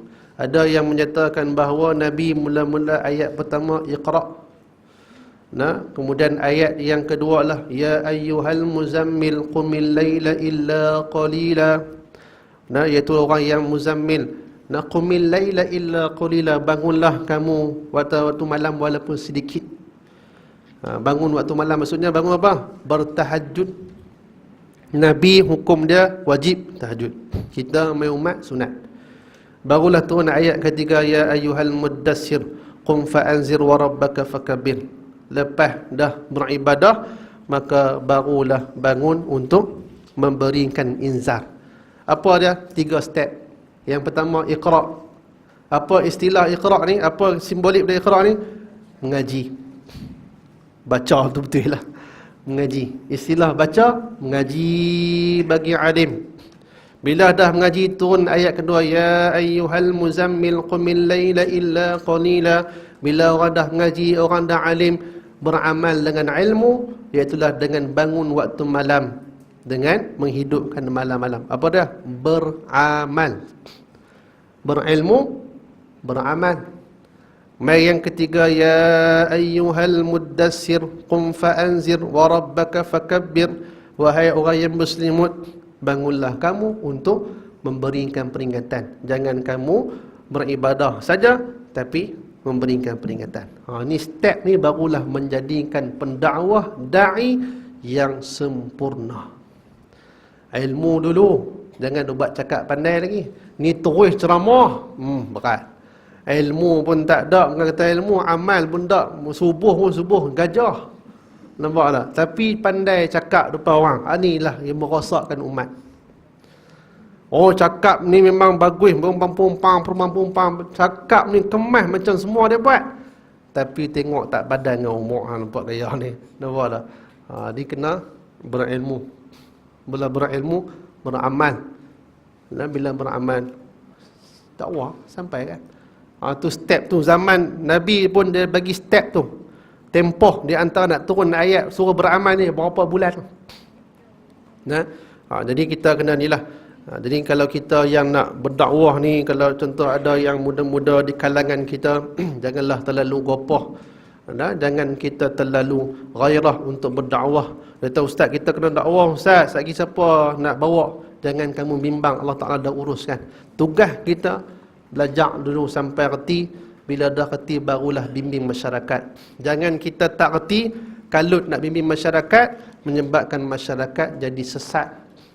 Masyarakat lagi jadi hilang pedoman disebabkan berpandu kepada kita yang tidak ada ilmu. Tu dia cerita dia panjang lah. Letih lah. Baru satu hadis. Baik, itulah lebih kurang cerita dia. Jadi itulah permulaan wahyu. Lepas daripada itulah baru wahyu turun kepada Rasulullah sallallahu alaihi wasallam yang dipanggil, kalau kita wahyu ni kita boleh pecah dua pula. Wahyu yang bersifat ayat Makki dan ayat Madani. Ayat yang turun di Mekah dengan ayat yang turun di Madinah. Jadi maksud ayat di Mekah ni kebanyakannya cerita tentang tauhid, mengagungkan Allah, jangan mensyirikkan Allah. Tinggal benda-benda yang diharamkan pun semua ni. Bila mai ke Mekah, ke Madinah, barulah tempoh untuk mewajibkan puasa, mewajibkan jihad, mewajibkan zakat, mewajibkan macam-macam lagi perintah. Dan di antara perkara yang wajib pertama diturunkan di Mekah adalah sembahyang. Tetapi praktikalnya secara berjemaah buat di Madinah Al-Munawwarah. Sembahyang ni wajib dah, sembahyang Jumaat dulu wajib dah buat di Mekah ni. Tapi tak wajib buat sekali lagi sebab apa? Keadaan tidak mengizinkan, darurah. Kalau kumpul yang ramai-ramai, kena tangkap dengan polis zaman jahiliah dulu. Kena angkat pi. Tak boleh sembahyang ramai-ramai. Jadi sembahyang Jumaat ni bermula di Madinah, walaupun sudah wajib dah sembahyang pada waktu tu. Lebih kurang macam itulah insya-Allah. Saya rasa hadis ni lah yang pertama, muqaddimah seminar kali pertama. Tu dia. Jadi kita sambung seminar kedua, hadis kedua, 297 seminar baru habis. 294 kali seminar baru habis insya-Allah. Lebih kurang. Ni kira laju ni, kira laju lah. Kalau hal lain tu lagi lama.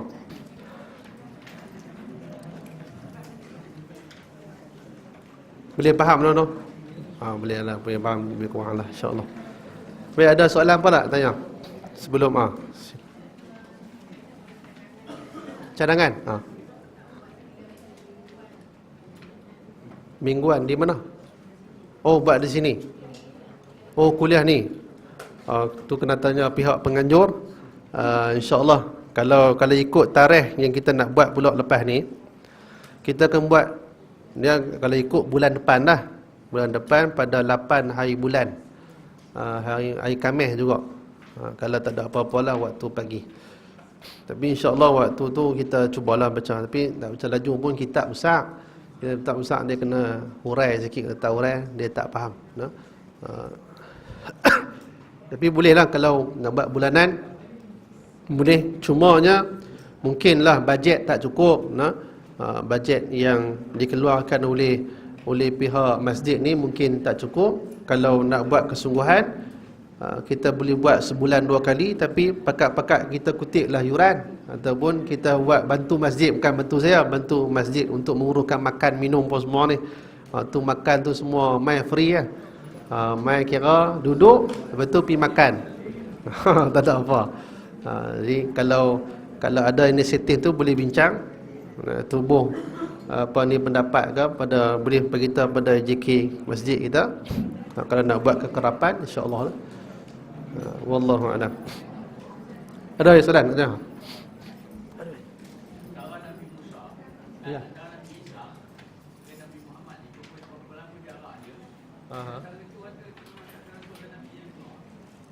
Okey, jarak antara Nabi Isa dengan Nabi Muhammad, tengok tarikh Masihi kita ni berapa? 2016. 2016 lah umur Nabi Isa. 2016 tolak dengan 1474. Berapa kira?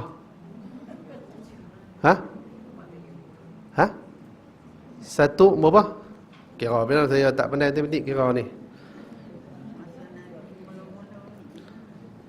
Okey, 2016 2000 je tak betul.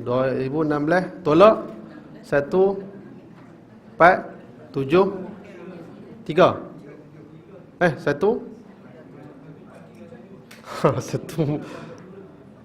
2016 tolak 1 4 3 7 579. Tolak lagi tambah 40. Tambah 40 sebab apa? Nabi jadi rasul umur 40 tahun. 619 tahun tidak ada Nabi. Maksudnya 600 tahun ni lebih ni lah, siapa yang meninggal ahli fatrah. Jadi yang ahli kitabnya adalah macam Warqah ni. Waraqah. Lain-lain tu orang biasa bukan ahli kitab, macam kata. Tak. Siapa-siapa pun yang hidup masa tu, yang sembah berhala, yang semua ni kira ahli fatrah. Sebab apa?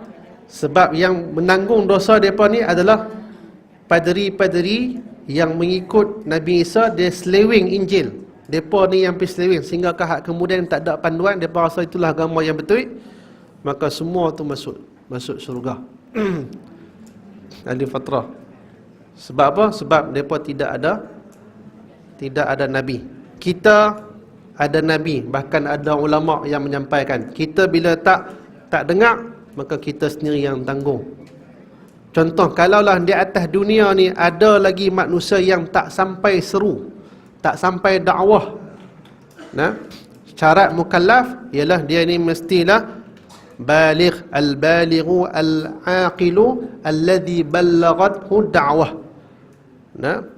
Iaitulah dia ni mestilah orang yang berakal, orang yang cukup umur, yang balik cukup umur, yang kedua berakal, yang ketiga sampai dakwah. Bila sampai dakwah dia mukallaf. Tapi kalau contoh dia tak sampai dakwah, contohlah ada pendalaman mana corak tu, pendakwah tak masuk lagi tempat tu, maka dia beragama cara dia faham, maka dia ahli fatrah. Tapi zaman lah ni nak jumpa ahli fatrah susah lah. Cuma kita je tak bertugas. Sabah Sarawak tu, siapa nak ambil kira? Ya, itu lah.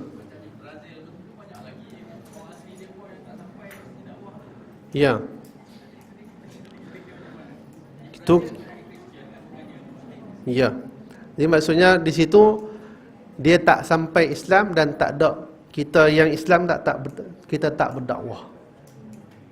Kita tidak berdakwah. Kita lah kena dipersalahkan. Kita kena dakwah. Kita ke siapa-siapa ke ulama ke siapa, semua tu akan dipersoalkan. Tu jangan main-main kerja dakwah. Nah, jangan main-main. Nah, sebab itulah kalau tabligh dia boleh dakwah, jangan kita mempelekehkan kerja tabligh. Sebab apa? Dia boleh pergi rumah ke rumah. Nah, maksudnya kerja dakwah ni satu kerja yang paling mulia lah. Nah, kerja mulia dakwah sampaikan. Sebelum nak sampai dakwah, kena ada ilmu, kena ada amal, baru dakwah. Baik, insyaAllah. Kemudian lebih kurang gitulah. Siapa lagi nak tanya soalan? Ya, ada.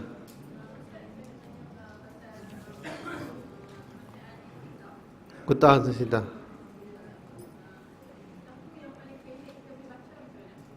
Yang paling pendek tak ada, pendek semua panjang-panjang. Kutubus Sittah ni, kalau Kutubus Sittah ni kitab yang 6 lah. Sahih Bukhari, Sahih Muslim, Abu Dawud, At-Tirmizi, Ibnu Majah, An-Nasai. Ada 6 rujukan utama dalam bidang hadis. Dia ada Kutubut Tis'ah, kutub 9. Itu panjang lagi lah. 9 campur lagi 3 nah. Musnad Ahmad bin Hanbal sebagai contoh, Muwatta Imam Malik. Tu semua ribu-ribu hadis lah. Yang paling pendek pun Ibnu Majah. Itu pun dah ribu dah hadis. Jadi kalau nak ngaji semua, memang makan masa yang panjang lah. Saya pun dulu di Mesir hanya simak hadis, maksudnya dengar hadis. Dengar hadis daripada guru-guru. Khatam lah. Ada khatam yang secara talaqi belajar pun ada. Yang lain tu dengar dan ambil ijazah. Ada lah. Kitab yang 6 dalam masa yang sama yang mengaji habis secara talaqi secara ni Sunan At-Tirmizi rahimahullah. Sahih Bukhari ada juga khatam dalam beberapa majlis. Sahih Muslim sebagai contoh. Tapi yang khatam ni bukan sekali dengan hurai, tapi khatam adalah secara bacaan. Baca ya. Ambil keberkatan. Kalau baca syarah lagu ni, kira tak tahu berapa tahun berhabis.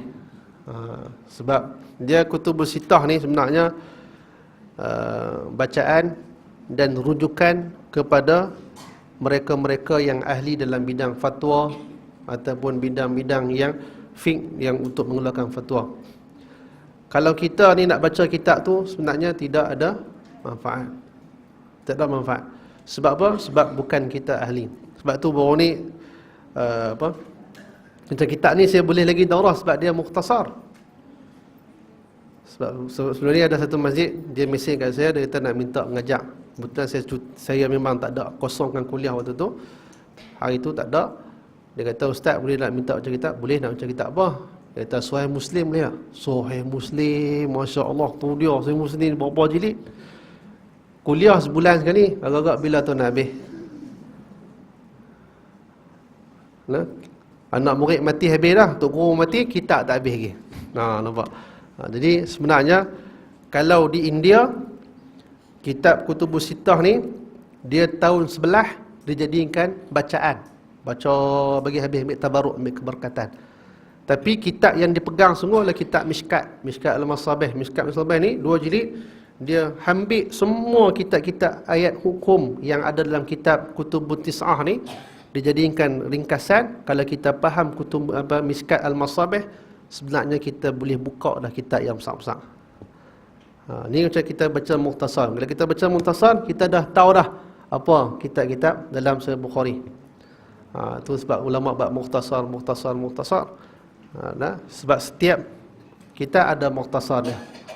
Jadi kitab Kutubus Sittah tu dijadikan Sima'ul Ahadis ma'a ta'liq al-basitah. Nah, dia baca je, mendengarkan hadis berserta dengan ta'liq yang sedikit, yang ringan. Tapi ni kelas atas lah. Macam kami buat sistem di Darul Hadis Pulau Pinang pun, sistem dia 11 tahun. Sistem dia 11 tahun. 11 tak cukup jadi satu jari, tang sini satu jari lagi, 11 tahun. 10 tahun mengaji, hafal Quran, hafal hadis kitab Riyadhus Shalihin, dan hafal tak kurang 14 matan. Kita disiplinkan anak-anak kita hafal semua, mengaji ilmu alat semua sampai paling tinggi alfiah. Kalau hadis ada Mishkat, kalau ulum hadis Taqribun Nawawi, Tadribur Rawi, habis tu kalau matan Iqna, semua dah selesai. Tahun ke-11 baru Sima'ul Ahadis, baca hadis ambil keberkatan. Dalam masa yang sama 10 tahun dah ada ilmu alat dia sendiri. Tahun ke-11 simak je, baca berkat, ambil sanad, betul, sambunglah ke mana nak sambung, mesin ke mana ke apa, insya-Allah. Hak itulah cuba yang kita buat sistem untuk bagi ada keseimbangan di antara kita nak melanjutkan ke peringkat yang tinggi, supaya kita ni di peringkat menengah ada asas yang kuat. Sebab itulah saya adalah satu masjid terlepas, dia pujuk sungguh-sungguh kata baca Sahih Bukhari. Sahih Bukhari tu satu masjid di Masjid Kampung Keladi. Tu pun baru baca awal-awal, memang baca macam ni lah. Syarah bila nak habis baru 2 line 3 line pun surat tu je. Sebab sebenarnya bacaan kitab yang besar ni itulah dia punya kekurangan dia, sebab memerlukan kepada huraian yang banyak sikit. Tapi ni mukhtasar, kita cubalah baca insya-Allah. Ni kalau khatam ni kira ijazah Sahih Bukhari dah juga. Ijazah Sahih Bukhari dah juga. Cuma saya ijazahkan yang didengar, dalam masa yang sama hadis yang lain ijazahkan secara umum saja. Tapi ijazah Sahih Bukhari lah. Wallahu a'lam bissawab. Betul, lepas kitab ni saya Muslim pula kan? Saya Muslim pula, insya-Allah. Jadi kalau tak ada apa, saya rasa takat itulah dulu, insya-Allah. Bagi mereka yang tak bayar kitab lagi, boleh bayar. Jangan balik terus. Lagi syok mengaji, balik gitu ya. Saya dah bayar lah kitab tuan-tuan semua ni, bayar dah. Tapi bayar baliklah kat saya nak bagi halal tu tak berapa nak boleh lagi. Tak berapa nak kuat iman lagi. InsyaAllah bayar balik. Dan insyaAllah pengumuman lah saja. Saya ni dalam masa yang sama kita buka pusat pengajian Darul Hadis Pulau Pinang di Pokok Macang, Tasik Gelugok. Inilah dekat dengan Masjid Pokok Macang. InsyaAllah kita buat pengajian setiap hari Sabtu. Setiap hari Sabtu kuliah duha 8.30 pagi sampai pukul 11. Selalu ada 2 sesi lah. Saya berserta dengan asatizah yang lain. Jadi saya akan mengajak kitab Bulughul Maram dan kitab Syama'il Al-Muhammadiyah. Jadi siapa yang berkesempatan bolehlah mai. Alhamdulillah tanah tu kita dah beli dah 2 juta lebih kurang hasil tuan-tuan dan puan-puan lah juga yang sumbang sebelum ni. Dalam masa yang sama kita pun dah bina bangunan dah lebih kurang 350,000. Juga ada duit tuan-tuan dan puan-puan juga yang sumbang. Alhamdulillah, ni kita main nak imarah. Siapa yang nak menyumbang ataupun nak terus menyumbang, bolehlah berhubungi saya sendiri ataupun siapa-siapa yang kenal mencari JK Masjid ni, semua kenal dah. InsyaAllah boleh. Dan setiap Sabtu minggu keempat kita akan buat pengajian dengan Datuk Hasan. Datuk Hasan mantan mufti kita, setiap Sabtu minggu keempat, insya-Allah. Jadi kalau siapa nak mai, bolehlah kita imarahkan kuliah mingguan ni. Kalau tak ada siapa lah, kalau dah ada tempat lain mengaji memang duk pi dah. Tak apa, teruskan dengan tempat tu. Tapi kalau tak ada mengaji lagi hari Sabtu, maksudnya duk pi Tesco je kan. Tak ada lagi memang hari Sabtu jadual kosong. Apa salahnya mai ke tempat kita mengajilah, insya-Allah. Duduk bersimpuh tapi tak ada meja lah. Nak bawa kursi sandang ke apa tu inisiatif sendirilah. Wallahu alam. Assalamualaikum warahmatullahi wabarakatuh. Bismillahirrahmanirrahim. Alhamdulillahirabbil alamin, hamdan yuwafi ni'amahu wa yukafi'u mazidah. يا ربنا لك الحمد كما ينبغي جلال وجهك وعظيم سلطانك. اللهم فقهنا في الدين وعلمنا تأويل. اللهم اهد قومنا فإنهم لا يعلمون. ربنا آتنا في الدنيا حسنة وفي الآخرة حسنة وقنا عذاب النار. وصلى الله على سيدنا محمد وعلى آله وصحبه وسلم. الحمد لله رب العالمين.